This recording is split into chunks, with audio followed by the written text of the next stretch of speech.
on to GazGov TV. I'm your host, Ray. And I am Draven. Welcome everyone, we are back in Sebring, Florida, USA. But this time we are following Miguel in a Chevrolet Corvette GT3. And also this time we are racing in wet conditions in Sebring. Yes, it has been raining for a while, but it seems to have stopped for now, and we do not predict any more rain for today. Every team in the grid decided to drive on wet tires despite the predictions. Miguel is starting in P6 today on car number 82. Not his first time in Sebring, but his first time in a GT3 and wet in Sebring. Let's see how he performs today. There are faster drivers in the grid, but Miguel has shown us that being fast is not all when it comes to race day. That is true. And on we go. 20-minute sprint around Sebring has started. So far, it seems like everyone had a clean start. Yes, no issues so far, and we are now approaching T1. Oh, the McLaren just collided with the Mustang P1. It seems the second collision straightened him out, and I think most managed to avoid the worst. Yes, but I think Miguel played a bit too safe, creating a big distance between him and the group ahead. And we see now the Ferrari taking advantage of that. He was faster than Miguel, and he had enough space to send it. I think in these cases, especially in the first lap, better safe than sorry, Draven. A lot can still happen. Furthermore, you cannot win a race on the first lap, but you surely can lose it. Oh, you're absolutely right, and we just saw that red McLaren losing it. And the green Aston Martin seems to go faster than Miguel. I think he's going to try something on the next turn. He's switching to the right. He's going to go for it. Miguel is leaving space. Oh, but he oversteered. What a shame. Clearly the track is still wet and tires are still warming up.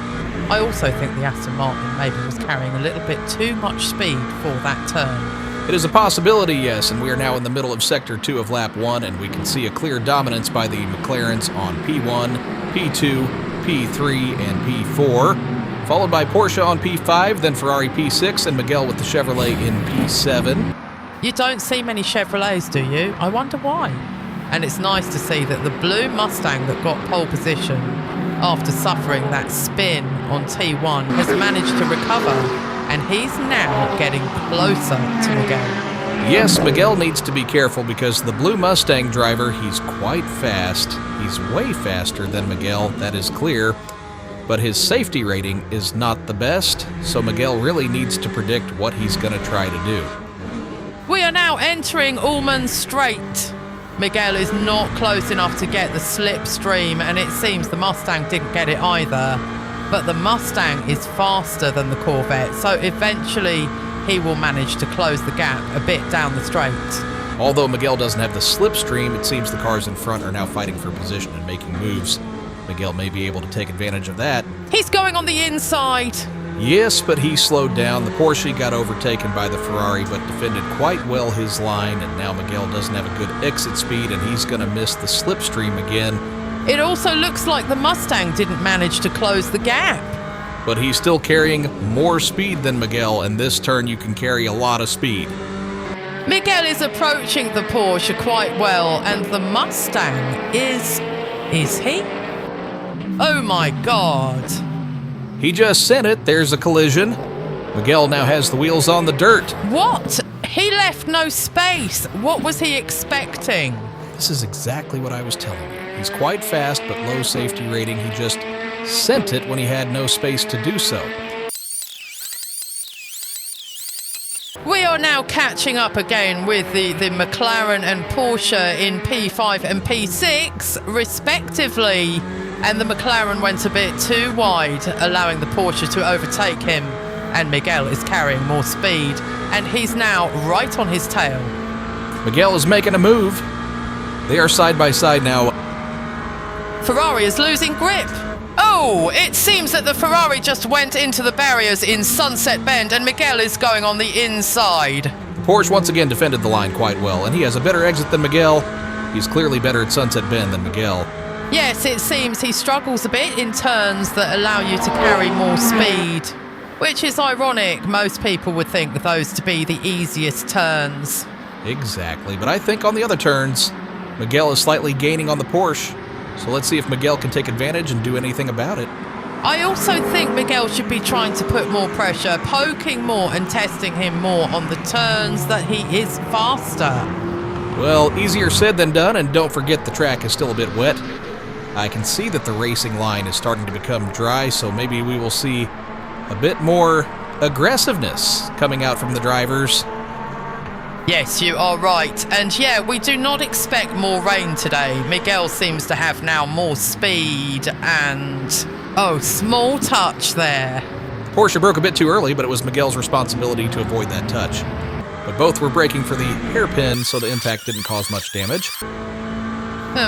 That McLaren seems to be having problems. You are not going to believe this. The McLaren apparently left the same configuration of the qualify for the race, so he ran out of fuel. No way! That's unfortunate. Indeed, and for the folks at home, remember, always double-check your car settings before joining the race. In the meantime, Miguel is getting really close to the Porsche, and they are now going down the Ullman straight. I think Miguel is going to try going on the inside again. He's carrying good speed, but I don't think is enough to overtake. And the Porsche once again showed that he has better control in Sunset Bend than Miguel. We are at Collier approaching turn 12 and oh no. The Porsche went too wide and lost grip. This sadly ends the fun fight between these two.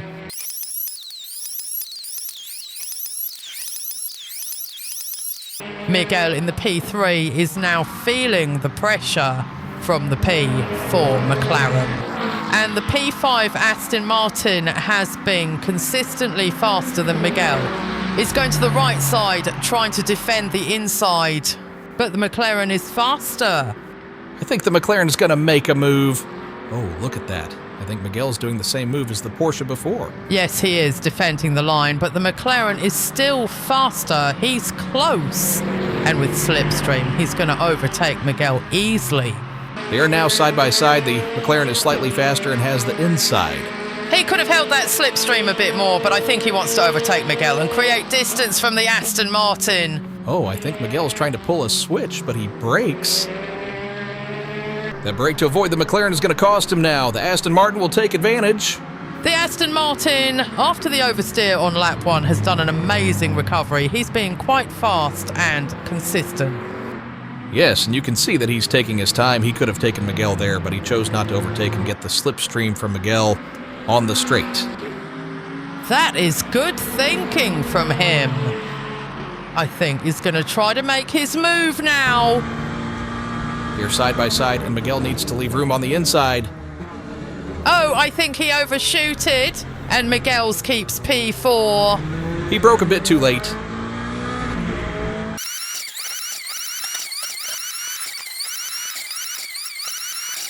Black and orange McLaren on P3 is approaching the P11 red McLaren. He's getting blue flag now. He should also let the Corvette pass. Oh, he blocked. Weird. Oh, well, Miguel's is passing him now. And I'm pretty sure he is also getting a blue flag for the Aston Martin in P5, and he's not letting him through. Aston Martin is clearly faster, and I think he will get through. Oh, it seems the red McLaren is actively defending despite being blue flagged. The Aston Martin is not happy with that, and he's now flashing him. The blue flag informs the driver that a faster car is approaching and that the driver should move aside to allow one or more faster cars to pass. During a race, this would only be usually shown to a driver who's getting lapped. During practice or qualifying sessions, it could be shown to any driver. In WEC, drivers get severely penalized for not yielding or for interfering with the leaders, including getting sent to the pits for the rest of the race. The steady blue flag is displayed when a faster car is approaching. The blue flag is waved when the faster car is about to overtake. In theory, he should have let all three go through since they are fighting for position. And he seems to be actively putting pressure on Miguel as if he were the one fighting for position. And he's now getting on the inside, and he's going to close the line for Miguel and overtake him. Why? And he can't seem to decide which line he wants to take. I don't know if he's trying to make room for Miguel to pass, if he's trying to deny slipstream, or if he's weaving. I don't think that can be considered weaving. I think Miguel can overtake him now in T1. And oh, it seems that the red McLaren is not allowing him through. Miguel went on the brakes, compromising the exit, and the Aston Martin will surely take advantage of that. Oh, that was close. Really smooth and well done by the Aston Martin driver. Amazing overtake. The red McLaren defended his line, forced Miguel to brake.